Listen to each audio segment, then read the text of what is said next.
Nós somos alunos do Colégio Águia, da turma 1001A. Eu me chamo Camila Amorim. Eu sou a Gabriele Gonçalves. Eu sou Isabela Jesus. Eu sou Nicole Ferreira. E eu sou Samuel Marques. Seja muito bem-vindo ao Sua Playlist, um espaço onde a música brasileira é o grande protagonista. Aqui, a gente mergulha ao fundo sonoro do nosso país, das raízes até as batidas mais atuais. Você vai descobrir histórias por trás dos gêneros, de seus artistas e de seus grandes movimentos culturais. E até mesmo entender como tudo isso influencia nas músicas que ouvimos até hoje. Bom, para começar os nossos tópicos, vamos começar a falar sobre o funk, sendo mais específico, os baile funks no Brasil.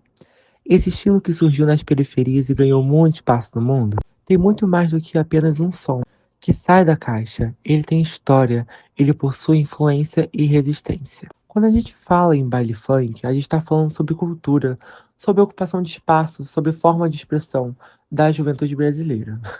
E claro que não dá para deixar de fora os passinhos, que de fato não eram conhecidos como os passinhos como nós conhecemos hoje em dia. Eram apenas movimentos inspirados no breakdance, no pop, no locking, que chegaram graças, né, à influência do funk americano, era chamado Miami Bass e o electrofunk norte-americano, que graças a eles também deram a origem ao que chamamos hoje em dia de o funk brasileiro, que teve a sua consolidação, né, chamado mais funk carioca, nos anos 1990. Hoje em dia ele é um grande símbolo nas redes sociais, do TikTok, do Instagram, das trends, e que também nos leva ao nosso próximo tópico. Estamos falando de dança, bora puxar pro Just Dance. Para quem não conhece, o Just Dance é aquele jogo de videogame que coloca todo mundo para dançar. E ele não é só entretenimento, ele também ajuda a popularizar artistas e músicos do mundo inteiro. Muita gente conhece músicas brasileiras como funk, pop e axé, justamente porque estava ali no Just Dance, coreografadas, prontas para dançar. E olha que interessante, artistas brasileiros começaram a pensar nas coreografias de suas músicas justamente como esse público em mente. A influência do Just Dance é real. Só que nem todos são flores, certo? Mesmo com todo esse alcance, ainda existe preconceito muito forte dos americanos com as músicas brasileiras. Tipo, enquanto a gente passava o pop internacional com o maior carinho, lá fora, muitas das vezes o funk, o pagode, o axé e o até MPB são vistos com um certo desprezo, sabe? Ou ignorância mesmo. É como se, tipo, a música brasileira fosse algo exótico e não um movimento cultural gigantesco e riquíssimo. Aprofundando outros gêneros brasileiros e o foco no funk. Aí que entra a gente. Precisamos falar mais sobre nossos gêneros musicais. A bossa nova, por exemplo, é um gênero que nasceu aqui, no final dos anos 1950, mas foi altamente influenciado pelo jazz nos Estados Unidos e pelo nosso próprio samba. Ou seja, a mistura brasileira sempre foi uma mistura rica de influências. O MPB, o samba, o forró, todos carregam esse DNA cultural.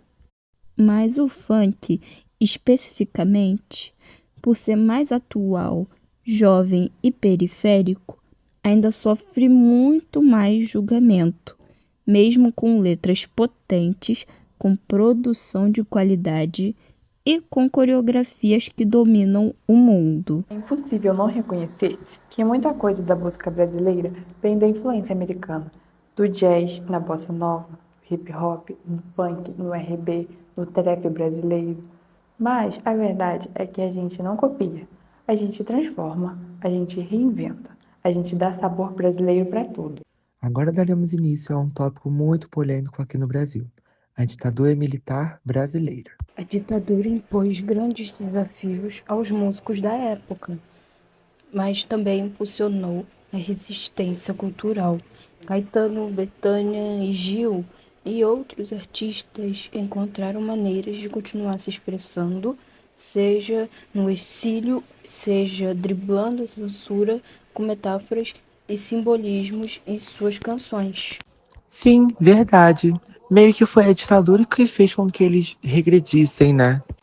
Bom, e já que estamos no meio desse assunto de ditadura, nós não podemos esquecer de dois principais nomes nessa grande fase do Brasil, que é o Caetano Veloso e o Gilberto Gil. Também Caetano e Gil foram presos em dezembro de 1968, pouco depois da promulgação do ato institucional, que endureceu a repressão do regime. Eles ficaram cerca de 2 meses detidos no quartel do Exército em Salvador, sem explicações concretas sobre os motivos da prisão.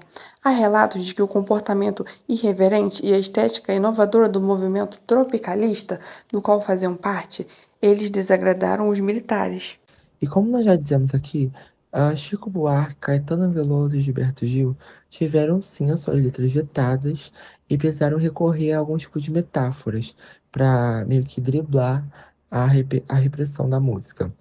E essa censura acabou limitando muito a liberdade da artística pela música e suas formas de expressão. Bom, gente, nós vamos dar início agora às perguntas que vocês nos enviaram via o Instagram do Colégio Águia. Uma das perguntas que nos mandaram foi a qual estilo de música proporcionou mais estilos de dança. Pelo que eu pesquisei, o estilo musical que mais gerou estilos de dança foi o jazz. Desde o início do século XX, o jazz influenciou bastante a dança, fazendo estilos como sapateado e afro-jazz. O hip hop também teve uma influência na dança, fazendo estilos como breakdance e freestyle, e danças tipo salsa, tango e samba também teve influência para gerar outros estilos de dança. Então, para você que nos perguntou sobre os benefícios da música para o cérebro de autista, a música em si traz vários benefícios, até mesmo no desenvolvimento cognitivo e social, emocional também. Eu vou até te citar aqui alguns dos principais benefícios, tá? Um que é o estímulo sensorial, né? Que ela ajuda na hipersensibilidade e na hipossensibilidade também, auditiva comum no autismo. Ela ajuda também a processar melhor alguns dos estímulos sonoros do ambiente, tá? O segundo é que ela melhora na comunicação de linguagem com outras pessoas, né? Porque até mesmo muitos autistas têm mais dificuldades na fala e na comunicação com os outros, né? Com a música, ela pode acabar estimulando áreas do cérebro relacionadas à linguagem, né? Ela facilita também na expressão verbal, na compreensão das diversas palavras ditas por eles. E também tem a questão da regulação emocional. Ela pode ser uma ferramenta que pode ajudar nos controles das emoções, né? Ela reduz a ansiedade também, ela acaba promovendo o relaxamento, dado aos seus sons específicos e ritmos, né? Ela pode acalmar em alguns momentos, como a sobrecarga sensorial ou em crises sociais. Eu vou ler aqui agora mais uma pergunta. Em diferentes épocas e países, algumas músicas foram proibidas por questões políticas, religiosas ou sociais. Como que a censura impacta a liberdade artística? Bom, voltando ao tema que nós já dizemos lá em cima, durante a ditadura militar no Brasil, a censura ela impôs severas restrições na música, proibindo as canções que mais criticavam o regime ou abordavam temas considerados como subversivos. Bom, eu vou falar sobre o pop brasileiro. O pop brasileiro é um gênero musical que mistura ritmos brasileiros com influências de outros países. Um dos exemplos para cantores de música pop brasileira é o João, que começou sua carreira musical em 2016, que antes de ser reconhecido, postava covers no YouTube até de ser reconhecido com o seu single Imaturo, e o primeiro álbum dele foi Lobos. As músicas do João geralmente falam sobre amor, crescimento pessoal e corações partidos. Também teve o seu segundo álbum, Anti-Herói, que garantiu várias indicações como Clipe do Ano na MTV Millennial Award de 2019, Revelação Musical em 2019, no Prêmio Contigo e entre outros.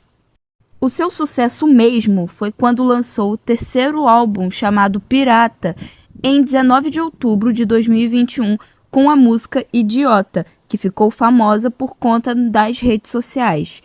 Hoje em dia, ele faz sucesso com seu álbum Supernova, e a última turnê que ele fez foi a Super Turnê, que foi a turnê que foi inspirada no álbum dele, Super, que foi lançado no dia 14 de agosto de 2023, que também foi um sucesso entre as redes sociais, como músicas com alinhamento milenar e entre outras. Movimentos como a Tropicália, o rock dos anos 60 e o hip hop tiveram um impacto profundo, tanto na sociedade quanto na indústria musical, cada um com a sua maneira, moldando comportamentos, quebrando barreiras e influenciando gerações. A Tropicália misturou ritmos brasileiros com influências internacionais, desafiando padrões culturais. Durante a ditadura, teve forte impacto político e ampliou as possibilidades da música popular brasileira. O rock dos anos 60 revolucionou comportamentos e virou símbolo de liberdade e constentação. Foi a trilha sonora de movimentos sociais e transformou o rock em uma indústria global voltada para os jovens. E o hip hop surgiu como a voz das periferias dos Estados Unidos, abordando temas sociais e criando uma cultura urbana completa. Tornou-se um dos maiores movimentos culturais e econômicos da música mundial. E todos esses movimentos desafiaram normas sociais e estéticas, trazendo inovação e crítica, expandiram o papel da música de entretenimento para o meio de transformação cultural e política, e influenciaram o mercado musical, criando novos estilos, públicos e modelos de negócio. Para fechar, fica aqui essa reflexão. A música brasileira tem muito a dizer, seja com o passinho no baile, seja com os livros de história que nos contam a verdadeira essência da música no passado, até mesmo como uma batida no Just Dance. Por fim, a sua playlist ela é constituída por histórias de alguma certa luta que o seu artista passou que você não sabe, de algum tipo de luta que você passou. Ela possui a sua identidade e a sua cultura. Bom, eu, Samuel Marques, Camila Morim, Nicole Ferreira, Giovana Monteiro, Gabriele Gonçalves, Isabela Jesus e Lavínia Dessi, agradecemos por você ter nos escutado até aqui. Muito obrigado.